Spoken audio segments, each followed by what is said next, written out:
kayo sa mother para panihapon.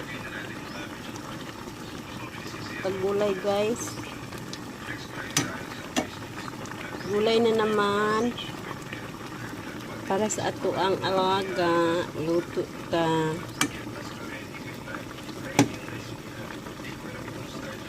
Sudan man ni namo ganin ng udto nya. Gilunuran isda niya. Gilunuran mo na kukuan.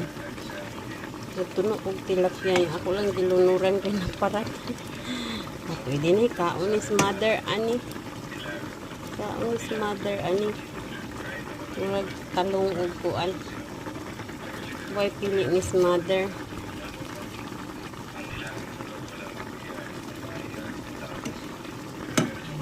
Hapon na akong mother karon.